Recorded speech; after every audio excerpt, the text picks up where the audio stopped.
In 1941, Helmuth Hubener, a teenage boy and two friends from his Latter-day Saint branch, began to feel that something wasn't right about the Nazi regime that was being bought into all around them. In fact, they felt it was terribly wrong. Helmuth set out to use the only weapon he knew how to operate, a typewriter. Matt Whitaker is a man on a mission to tell Helmuth's story. In fact, he has been on that mission for over 20 years. The road to the fulfillment of this dream has not been easy, but Matt recently partnered with Angel Studios, the studio behind The Chosen, and it feels like his dream may soon become a reality. Matt has previously worked on beloved Latter-day Saint films, Saints and Soldiers, as well as two of the Work and the Glory movies. This is All In, an LDS Living podcast where we ask the question, what does it really mean to be all in the gospel of Jesus Christ? I'm Morgan Pearson, and I am so excited to have Matt Whitaker on the line with me today. Matt, welcome. Thank you, Morgan. I'm so happy to be on here. Well, today we're going to be talking about a project that Matt has now devoted a good chunk of his life to. Matt, you have been working on this project for a very, very long time. Is that right? That is true. Starting way back in 2001. Let's see, what year were you born? Is it okay to ask that? How old were you in 2001? Yeah, I was born in 1989, so I would have been 11 or 12 around that time. Well, when you were 11 or 12, I was in my 30s, and I'm a filmmaker, so I was working on a documentary for PBS about World War II, and it was about members of the church who had served in World War II. So my dad was a B-24 bomber pilot, and I've always been just fascinated and very interested in all things World War II. And in this documentary, I was interviewing veterans of World War II, members of the church who were American and British, but also I was interviewing veterans from the other side who had served in Hitler's army, who were also at the time members of the church, even when they were serving in the army. And it was just a very, very interesting experience. And while I was kind of immersed in that, a friend of mine that was working on it with me asked if I'd ever heard of a young German teenager named Helmuth Hubener, who in Nazi Germany had run a resistance group, led this resistance group of other teenagers. I said, no, I haven't heard of that, but I'm interested. And he said, I think the last surviving member of the group is still alive, and I think he lives about 45 minutes away from us. Should we try and see if we can track him down? I said, heck yeah, man, I am in.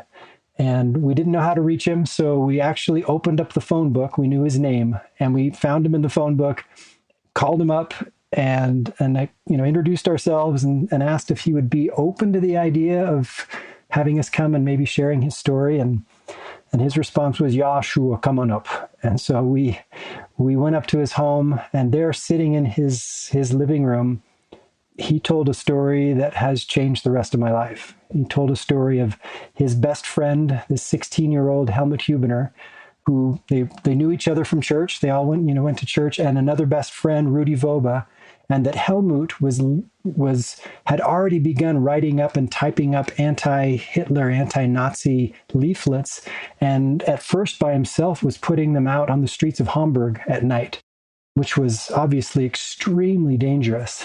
But he recruited his two best friends to join him in that, and they did.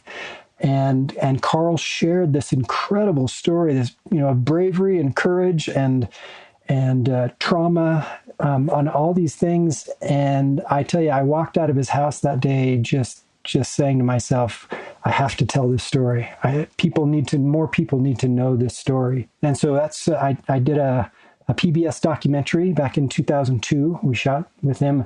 We actually got a chance to take Carl back over to Germany. So here's this man in his late 70s, back over to Germany, and some of the places that he lived, even after they had been arrested, some of the cells that they were held in were still in existence.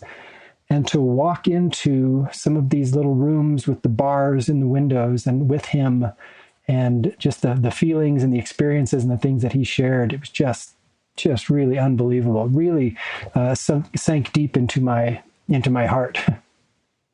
That's amazing. Well, and the thing that I love about this whole thing, Matt, is that you did not stop at creating this documentary. You have continued to work toward this idea of what was originally going to be a movie and now what hopefully will be a limited series. But I wondered, as I was preparing for this interview and watching the documentary and watching some of the other materials, I wondered what it was about that first interaction with Carl that left such an impression on you that made you feel like you had to do something with this story. That is a good question. And I've, of course, over the years asked myself, especially at times when things were rough, I was like, why am I doing this? Why can't I let this go? What was it about what Carl told me that day and in subsequent conversations that we had that is sunk so deep? And I don't have a perfect answer, but one thing that I've realized is that I believe that there is across humanity this innate, deep connection to stories where someone sacrifices their life for a greater good, where they're sacrificing their life to save someone else, or standing up for something when they know that they're putting their own, we have this desperate, inborn, innate need to live, and yet they're willing to subjugate that to help someone else. And Carl's story that he told me about Helmut and what Helmut had done, I think reached me, and I think reaches all of us on a very deep level. And I even do tie it back, I think, and this is just my opinion, but I think that it ties back to the Savior and that premortal connection, that, again, and this is wonderful, Morgan, to be able to talk about it in this way. When I'm sitting in meetings in Los Angeles with producers and things like that, of course, I can't delve into this aspect of it, but I love that I can here. But this premortal connection and gratitude that we feel for that person who said, send me, I'll do it, and so that idea of self-sacrifice, the ultimate self-sacrifice, I think resonates and echoes throughout humanity. And so when we find those stories, when I hear those stories, man, they resonate deeply with me. And I believe that that's a big part of why Carl's story that he told me about Helmut and his,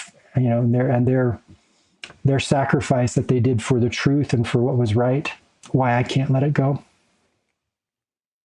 Well, I love what you said about being able to talk about this in a way that you can't a lot of the time, because that's one thing that I've told people about this podcast is they've said, are people comfortable talking about their faith? And I usually say the amazing thing is how much you find that these people that oftentimes are working in even more secular work than what you do, Matt, they have this desire to talk about their faith because they don't get to other times. And so I think it's so fun today that we'll have the chance, we'll make sure that people have the resources that you've shared with me, the documentary, so that they can, check that out if they want to. But I think that it's important for people to be able to hear the unique aspects that apply to members of our church as we go through this discussion today. So I wonder if one effective way maybe to allow you to share more of these three boys' story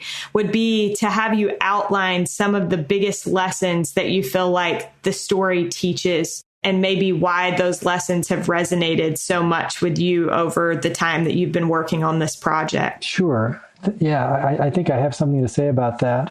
And if I may need to give some more context to the story and share a little bit of what Carl shared with me, and to have that firsthand experience. I was hearing from someone who said, I was there, I was with Helmut, and we were being chased by the Gestapo and, those kinds of things. It was a firsthand experience that he was sharing. But Helmut, grew up in the church there in Hamburg, attended this little branch, but they grew up singing the same hymns that we have grown up singing. And in fact, that a lot of Christians, and one that Carl mentioned to me was, do what is right, let the consequence follow. And they grew up singing that. And so for Helmut, when, he grew up again, just kind of inculcated and surrounded with the propaganda of Hitler and Nazi Germany. And what happened was his older brother, who was also a faithful member of the church, was serving in the German army, had come home from France, and he smuggled with him a shortwave radio. And if you know anything about that, in Nazi Germany, they had what they called the People's Radio. And it was a terrible little radio that only got about 3 stations, and you could only hear what Hitler wanted you to hear.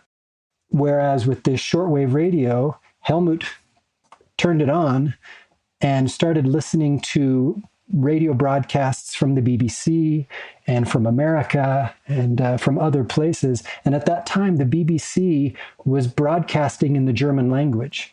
And they were broadcasting not propaganda, they were broadcasting the truth. And intentionally trying to reach out to German citizens who had access to shortwave radios to let them know what was really going on. And Helmut heard these and intuitively knew that he was hearing the truth. And I don't fully understand how he gathered that, but the way Carl explained it is that you listen to the propaganda radio and it was just all victories all the time. And the German army was undefeatable. And he was listening, when he listened to the BBC, he would hear victories, but also defeats. And it just sounded, he just realized he was getting a much more full picture than that. And this kid who grew up singing, "Do what is right, let the consequence follow," took that next step. So he didn't just realize, oh, this is true, I'm going to keep listening. He had that courage to say, I have to share this with others. And he was in their little branch, he was the branch secretary. And his job was to type letters to the German soldiers from their branch who were serving in the army. Well, he borrowed that typewriter, took it home, and started on that church typewriter typing up these anti-Hitler, anti-Nazi flyers. Before that, he was on the Nazi fast track. He had a job working for the government at City Hall, had access there to banned books, so banned literature, banned authors like William Shakespeare and Schiller and Heinrich Mann, all these different authors that had been banned. He had access to them in this archive. And so we know that he was reading that. He was listening to the BBC. He was also just putting things together on his own. And so when he started typing up the truth in these flyers, we have copies of some of the flyers that he wrote, and it is unbelievable. He's predicting things that are going to happen, and they did happen. They ended up happening. He's predicting that Germany's going to lose the war at a time when they were dominating, and he would say, this is why, and those things happened. So to get back to your question, we see this, he was doing that at night during the week. And then at Sundays, he was going to church and he was passing the sacrament and participating in this branch. One of the aspects of the story that to me is really poignant and powerful and frankly a little nuanced or complex is that the branch president in that branch in Hamburg, faithful member of the church, I had the privilege of meeting with 2 of his sons. Just a devout member of the church. He was also a devout member of the Nazi Party and really, really believed it. And sometimes he would begin the meetings with the salute and Heil Hitler. And for some people, that just seemed normal and natural. And for other members of the branch, it didn't. It didn't seem right at all. But that was the environment that Helmut was going to church in. And one crucial moment for him, he had a friend in the branch who was just a couple years older than he, his name was Salomon Schwartz. And Salomon was a convert to the church. He was Jewish. And one Sunday, they showed up to church and there was a sign that had been put on the door by the branch president that said, Jews not allowed to enter, which of course you saw all over the city by that point. This was in late 30s, early 40s. But they just had that, that one, Salomon and his sister had joined the church, and those were the only Jews in that branch. And it was traumatic, and shortly after that, Salomon was arrested and eventually ended up in a concentration camp. That convergence of having the radio and having access to the truth, and then having his good friend um, have him kind of banished from his branch, but also then arrested and taken and disappearing must have been a last straw for him, and was part of the motivation. He picked up, in my view, really the only weapon that he knew how to use, and that was a typewriter. He wasn't, by all accounts, he wasn't athletic, he wasn't big, he wasn't, he didn't have a gun or any of those things. He had a typewriter, and that's what he started. That's why this LDS kid started typing up the truth and putting it out. Wow. Well, I want to unpack a couple of those lessons a little bit more and kind of highlight a couple of the things that you mentioned. It struck me as I was preparing that this is a unique story of friendship. You mentioned that it was like this boy being shut out was what the straw that broke the camel's back. What do you think these boys understood about loyalty that maybe we could benefit or learn from? Carl told me that, because they grew up, they were playing together when they were 5 and 6 years old. And by the time that they were teenagers, in the church in Nazi Germany at that time, the branch really was that was your family. It really was this very close. If you've spent any time in some of the small branches or wards in a church out in the mission field, as they say, there is a real closeness that we may not always experience here along the Wasatch Front, But they had these two boys that he reached out to were family. And so there was this commitment. Carl said that after they had started operating, and started putting out flyers together, they made a pact with each other. They made a promise to each other. And Helmuth actually told them, he said, if I ever get caught, I will not give up your names. I'll just take all the blame on me. And that both Carl and Rudy each made that same promise to each other and to him. So for me, it's actually beautiful to see this little group of three teenage boys involved in something that, yes, must have been exciting on one level, but also they knew it was extremely dangerous what they were doing.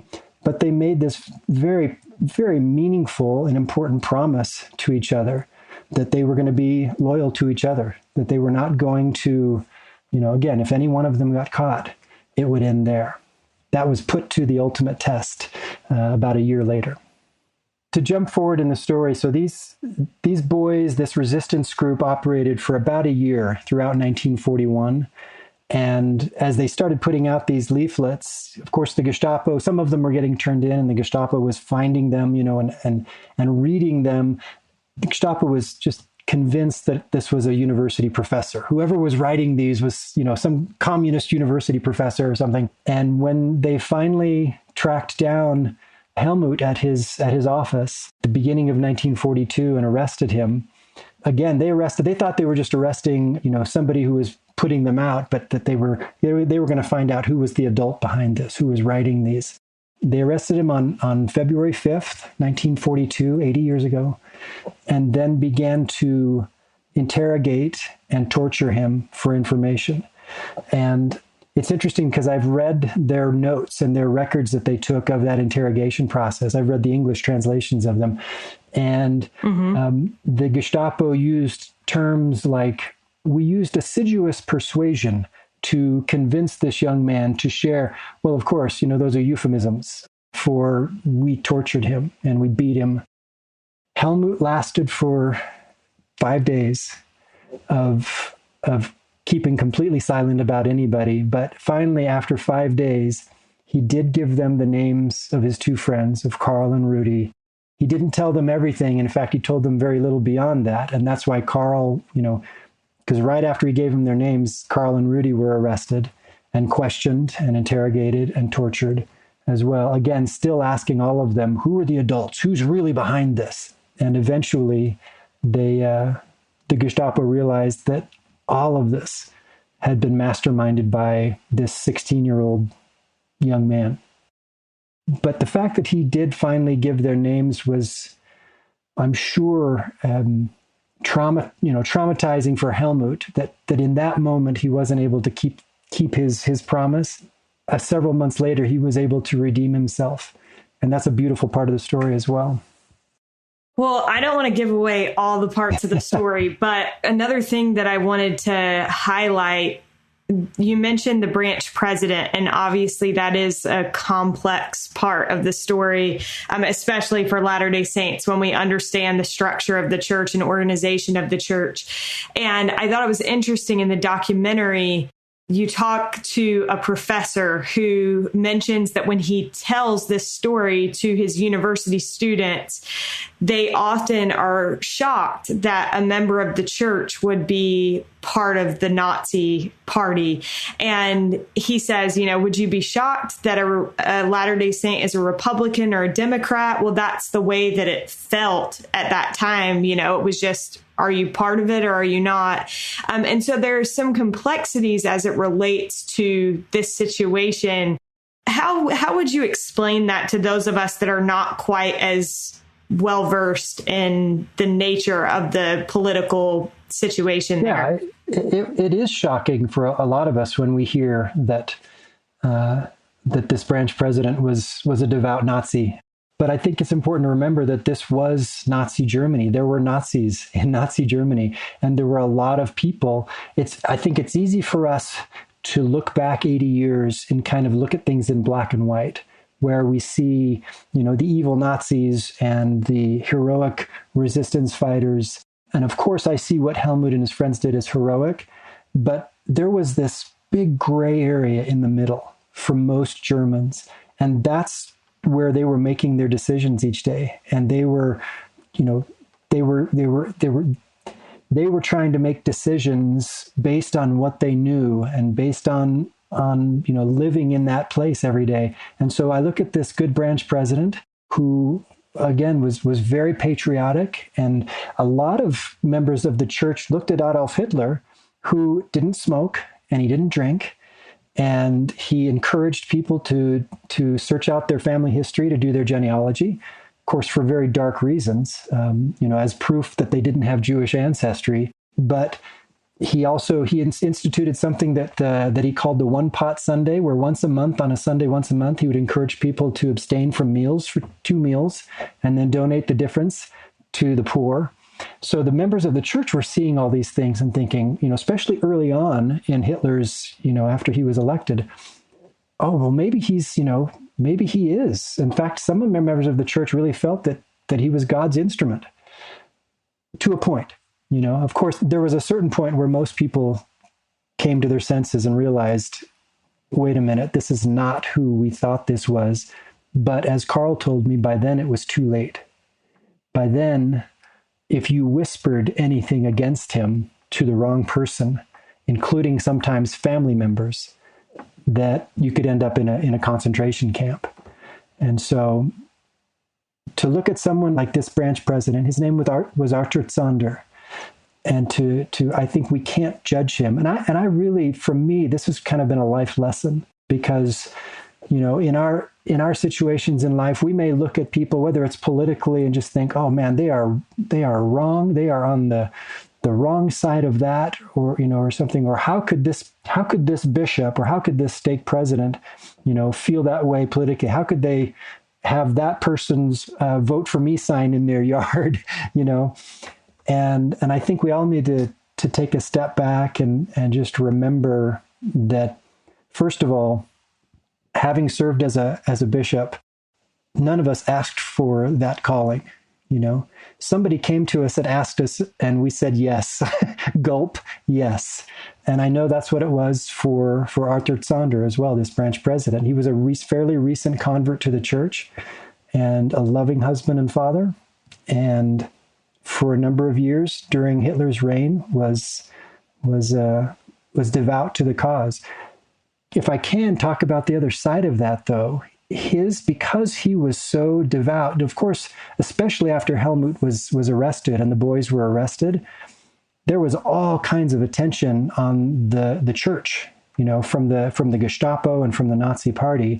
And so the Gestapo was coming to the church and attending the meetings. And of course, they saw a party man who was very much a part of the Nazi Party and very patriotic in that sense. And one of the things that Arthur Zonder did very shortly after Helmut was arrested was excommunicated him. And that, again, that's something that we just think, wait, that just doesn't sound right. And if you jump forward a few years to after the end of the war, I've actually seen a copy of that excommunication record, and the church officially has written over it, it says excommunicated by mistake. And so essentially his excommunication wasn't even recognized by the church. But the fact that this branch president had done that may very well have saved the members, not only in Hamburg, but potentially across Germany, across Nazi Germany. So for me, it's important to remember that not to pass too quick of judgment on this man who was operating in a place and at a time that was very, very difficult for anyone of faith to try and discern what is right and what isn't. Fascinating to me. I feel like we've touched on a few of these kind of unique Latter-day Saint specific elements that might not be explicitly shown in the series, but that might be interesting for Latter-day Saints to know about. Are there any other little insights into kind of the Latter-day Saint part of this story that you'd like to highlight? Yeah, I'll talk about one, and then we can see if that leads to something else. But one of the things, because every church and every faith in Nazi Germany had to figure out what their standing was, how they were going to, and a lot of them really out of survival just kind of went along with it. And our faith, our church, the council from Salt Lake was lie low, lay low, and to not cause waves and just kind of get through it, really, And we had, of course, our 12th article of faith. We believe in being subject to kings, presidents, rulers, and magistrates, and obeying, honoring, and sustaining the law. And so a lot of members, really just use that as their reasoning to think, okay, well, we have a religious obligation to support our duly elected leader, the Führer, Adolf Hitler, and that was that was something that was unique to our faith and to members of the church, and a lot of them did rely on that, understandably. Now there were others who also recognized that throughout the Book of Mormon and the Doctrine and Covenants, there are also passages that talk about the importance of being involved politically and standing up for what is right.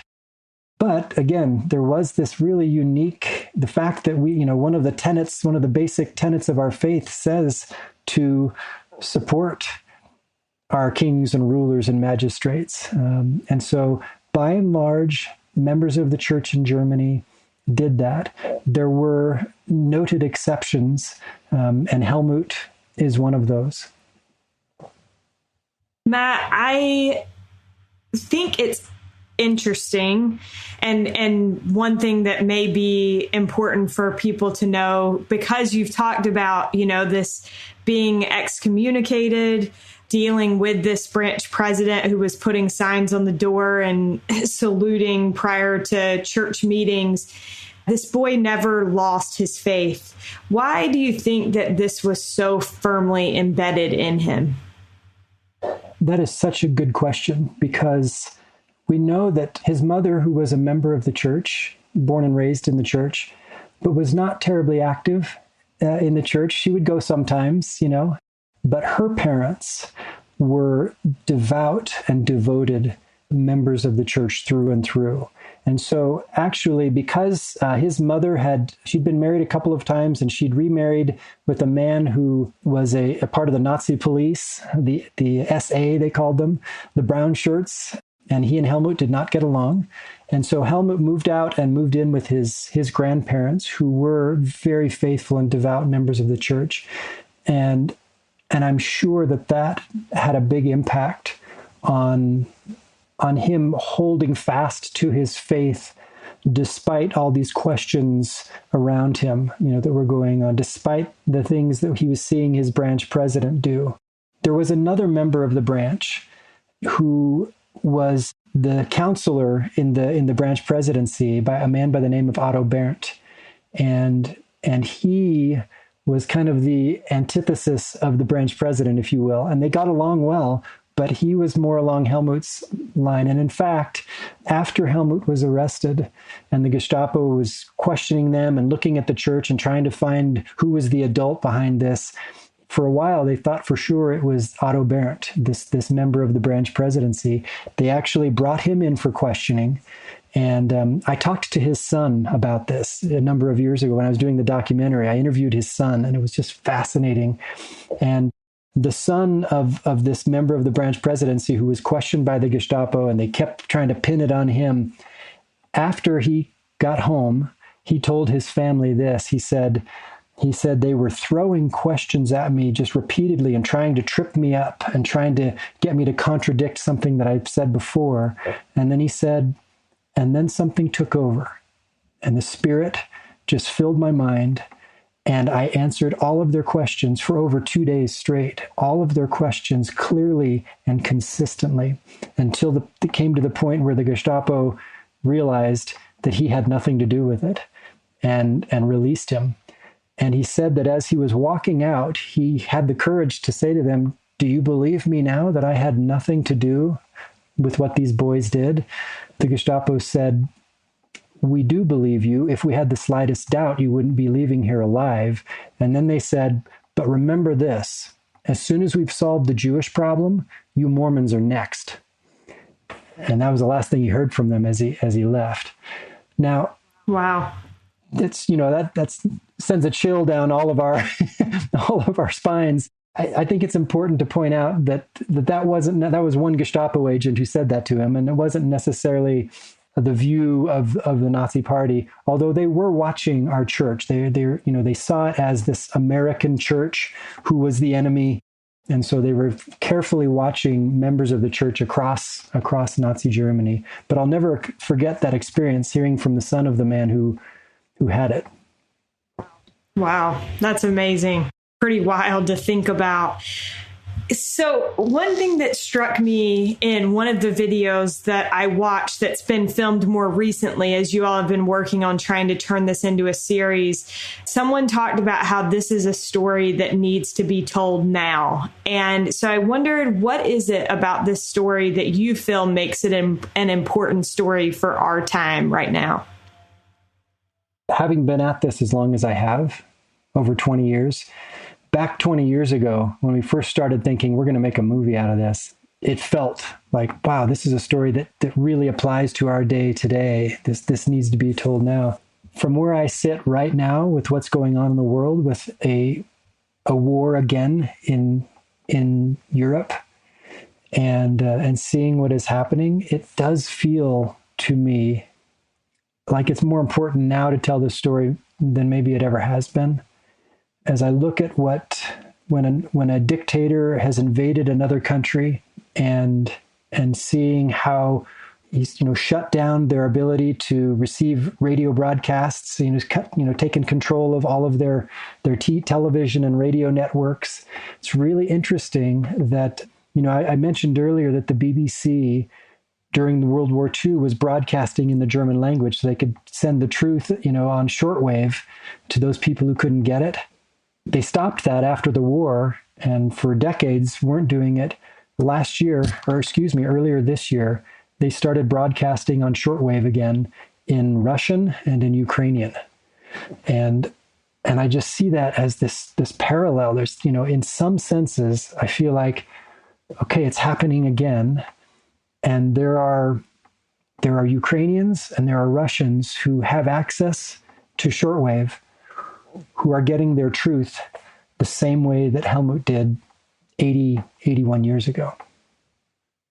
So speaking of that, I do want to try to drive people on the website that you all have created on the Angel Studios website. It has a really good, I feel like, also breakdown of why telling this story can benefit young people, and seeing this story where these teenagers are standing up for what they believe in, I found it really inspiring. So I think that as well is another reason that this story matters and is particularly timely right now. Matt, you first began working on this, like we said, over 2 decades ago, but you felt like it should be a movie, and you started working on a script, and you've experienced setback after setback after setback. What is it that has kept you moving forward? Yeah, that's a great question, because yes, we wrote a script. And in fact, my writing partner, Ethan Vincent, and I wrote a script, and it ended up being a really good script for a 2-hour movie, that someone would go to the theaters and watch. And in the mid 2000s, we were getting a lot of good attention. We had 2 Academy Award nominated actors that said, okay, we're on board. This young actor, this teenage actor who at the time was arguably the best actor of his generation, and another older actor who was also almost indisputably the best actor of his generation, both signed on to star in this film.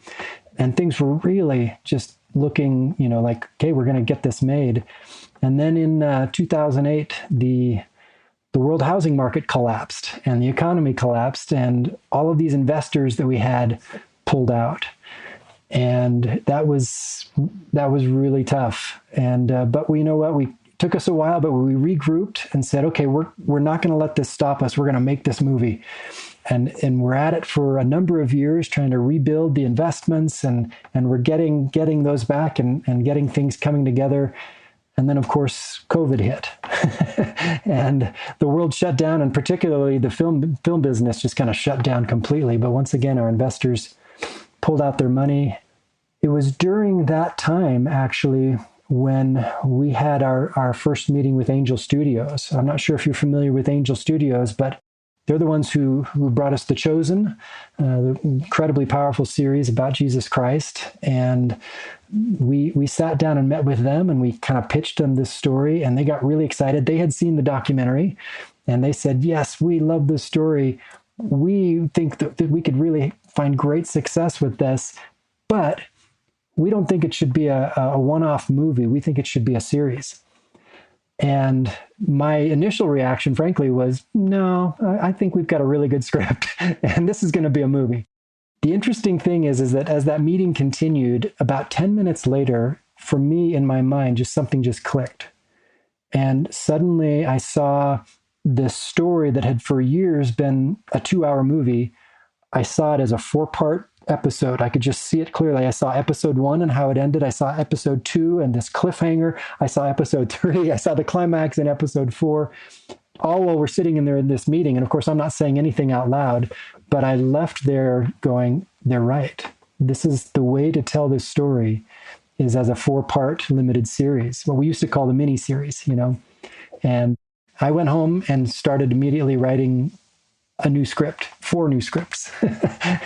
Didn't tell my partners actually even until I was finished with them, and then gave them to them and said, I sure hope you guys like this, because I think we need to do this. And thankfully they did. And we partnered up with Angel Studios and are moving forward now to shoot these, shoot this limited series and tell this story and be able to go into a lot more depth into, for instance, the story of the branch president and his family and the moral decisions that he was forced into and trying to navigate, and also diving into the story of the Gestapo agent who was obsessed with hunting down whoever was putting out these flyers. His story is amazing on its own. So all of these things that we get to dive into as we approach this story, not as a 2-hour movie, but as a 4-part limited series through with Angel Studios. Well, I love the way that you described that moment in the meeting where you could see it clearly broken out, because I've had moments like that with this podcast where, it'll be an interview won't be going the way that I expected it to. And very clearly I'll have this moment where I can see the way that if I just make a slight shift, things will be different. And so anyway, I love that story I'm curious, as you approach trying to make this into a series, do you already have people in mind for the starring roles who will play the main characters? Another really good question. As I mentioned in the past, we have gone way down that road to where we had auditioned actors. It's interesting because way back in 2006, kind of in, version 1.0, as we were moving forward with this, we went over to London. We're casting most of the cast out of London, and went over to London, had, a lot of casting sessions there and seeing all these wonderful actors. It's interesting as I look back at our records there, we had, we were seeing these unknown but wonderful young British actors like, Robert Pattinson and Andrew Garfield, some of these who at the time were unknown, but of course now have done well. So we've been way down that road. This time we've decided to approach it a little differently, where we're going to wait until we're completely funded. And that's the process that we're in right now. And then begin again that casting process to find those actors. I can't tell you how many times over the years that I've said, okay, now this is the actor that I want to play Helmuth. And then a couple of years would go by and then he's too old. So it's like, okay, now this is the new young actor that I want to play Helmuth. So we're a little circumspect right now and are just kind of holding back. And we believe that within the next few months, we'll really begin that casting process in earnest and find these wonderful British actors to portray these roles of Helmuth and his two best friends and the Gestapo agent and the branch president and his family, all of these parts. What would it mean to you, Matt, to finally have the opportunity to tell this story in the way you've envisioned for over 2 decades?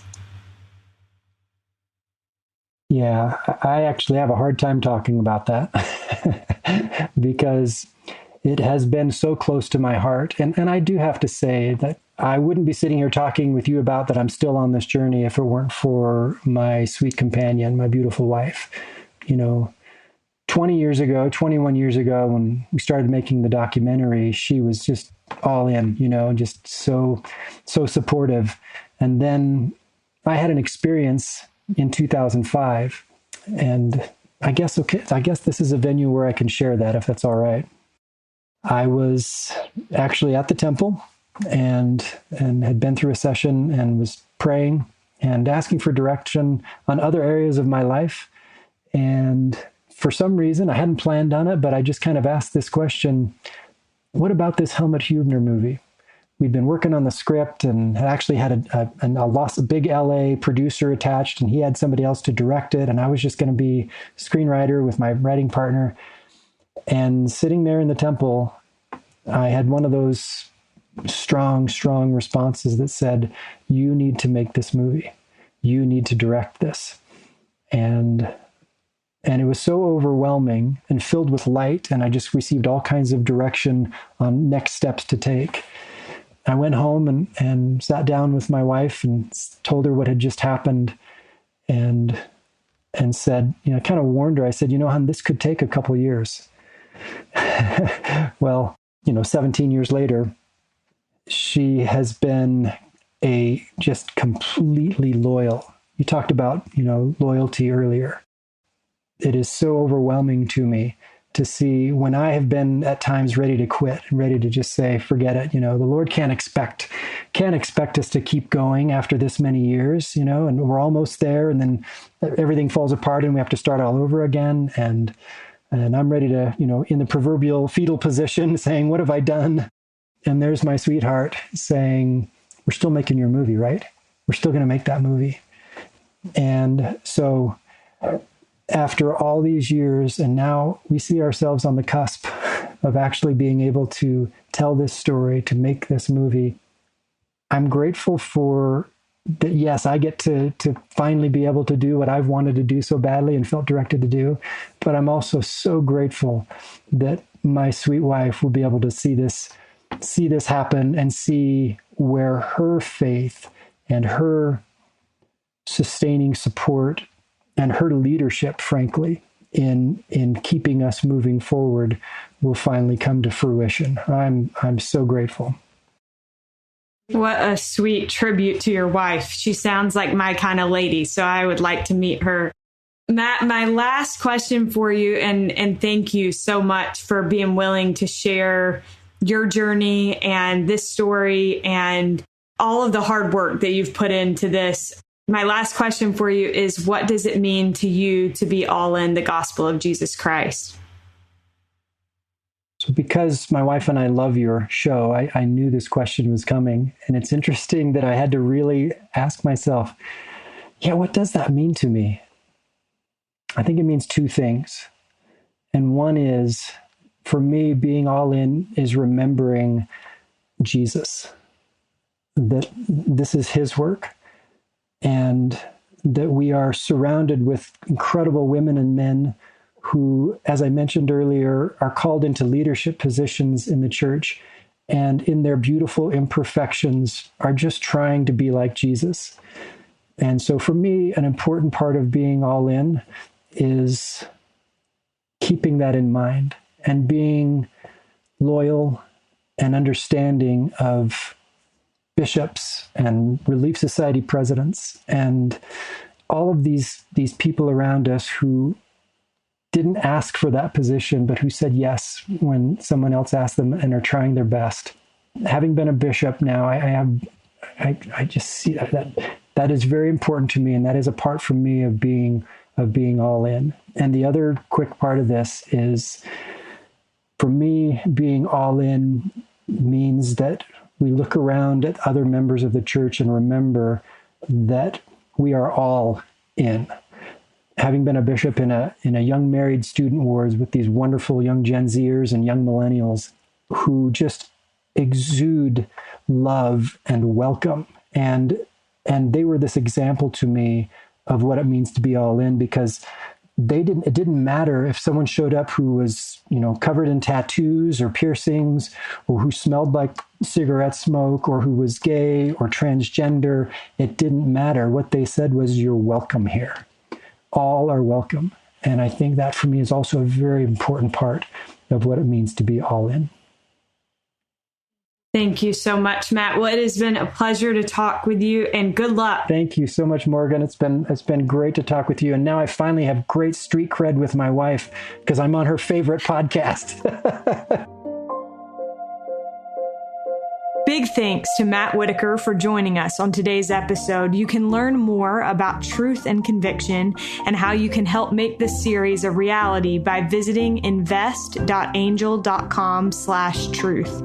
Thanks to Derek Campbell of Mix It 6 Studios for his help with this episode, and thank you so much for listening. We'll be with you again next week.